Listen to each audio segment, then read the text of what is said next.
आज मुझसे किसी ने राब्ता किया, अभी बच्चा उनका पैदा हुआ है, तो एक बंदा उनको मुबारक भी दे रहा था और साथ मुझे हैरानगी हुई कि कौम किस हद तक पहुंच चुकी है। साथ साथ कहता है कि तुम स्टेट लाइफ के अंदर आ जाओ, बच्चे का जो अभी है ना, जो रोजाना कितने तुम जमा करवाओगे, महीने कितने बन जाएंगे, साल कितने बन जाएंगे, फायदा ये होगा तुम्हारे बच्चे का मुस्तकबिल बन जाएगा। तुम 1 करोड़ की डालना चाहते हो, 1 करोड़ की डाल लो, 50 लाख की डालना चाहते हो।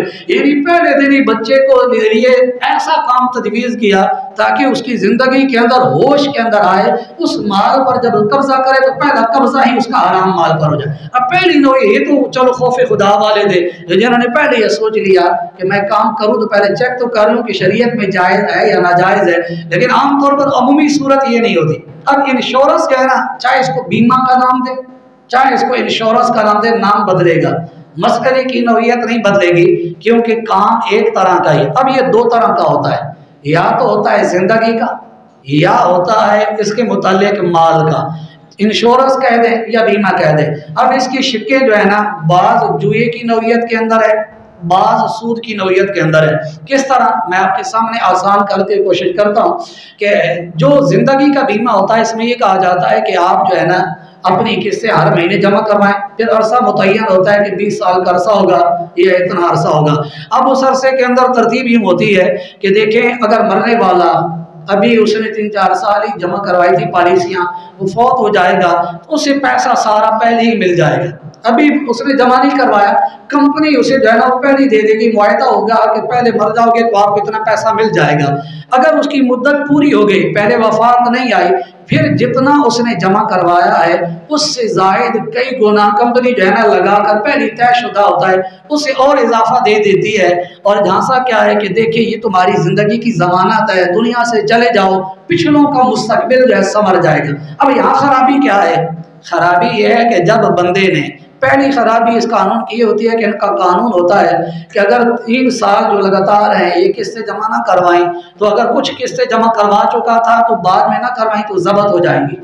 शरीयत के अंदर ये माली जुर्माना लेना नाजायज़ है और इसको जो है जुल्म की सूरत के अंदर आता है, क्योंकि जुल्म की तारीफ ये की गई है कि वद शैई फी गैरि मौदिही, कि जो चीज़ है उसको गैर महल में रख देना ये जुल्म है।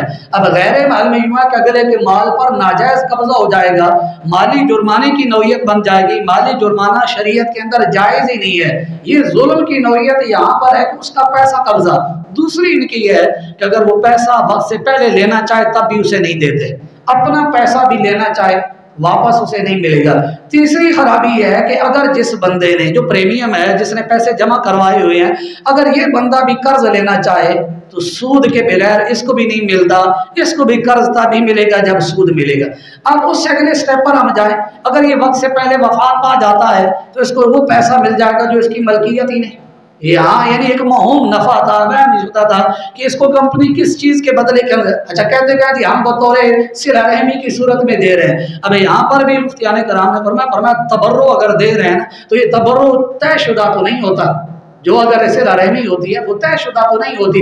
यहाँ तो पहले से तयशुदा है कि इतना मिल जाएगा, कंपनी जामिन बनती है, हालांकि कंपनी तो जामिन बन ही नहीं सकती इस बात की। फिर यहाँ ये मसला है कि वो कंपनियां जो पैसा आगे देती हैं वो सारा उनका सूदी मामलात पर होता है।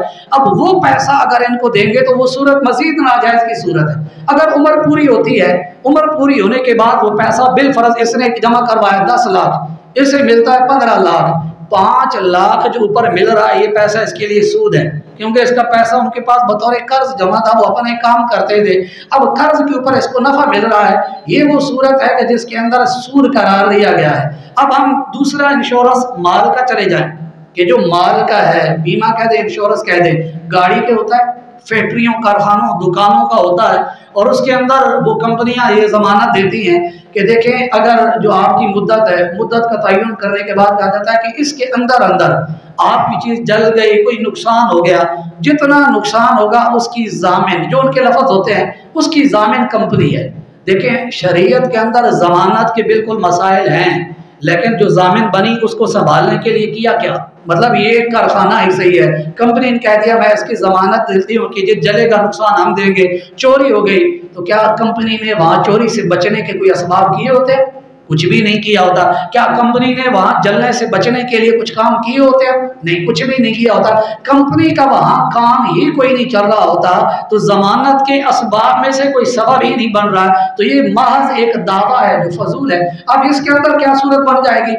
बाज़ औक़ात हमने ये भी देखा कि लोग गाड़ियों को खुद जला देते हैं, बाज़ औक़ात कारखानों को खुद आग लगा दी जाती है। बड़े शहरों के अंदर अगर आप मालूमात लें, वहाँ ये सूरत आग बनती है, क्योंकि पता है इंश्योरेंस होता है, जितना होगा वो अपने आप को, यानी कारोबारी सूरत में जब देखते हैं कि मंदे की तरतीब आ रही है, अब और बचत की सूरत कोई नहीं ना, आग लगा दें, आग लगाने के बाद इंश्योरेंस कंपनी के पास चले जाएंगे, ये हमारा इंश्योरेंस है, ये आग लग गई है, अब बहुत सारा नुकसान लिख कर दे देंगे, कंपनी उनको वो दे रही होगी। ये क्या है? ये जुल्म है, ये नाइंसाफी है, और उस चीज को लिया जा रहा है जो चीज बंदे का हक ही नहीं बन रहा। दूसरी सूरत यह है कि 10 साल या 15 साल का जो भी अरसा था, उस दौरान कोई नुकसान नहीं हुआ, इसका सारा पैसा जाया कंपनी के पास। वो कंपनी ने किस सूरत में लिया, कंपनी ने वर्क क्या किया, हिफाजत का इंतजाम क्या किया, क्या जराए इख्तियार किए? कुछ भी नहीं किया, बस मुआहदा किया।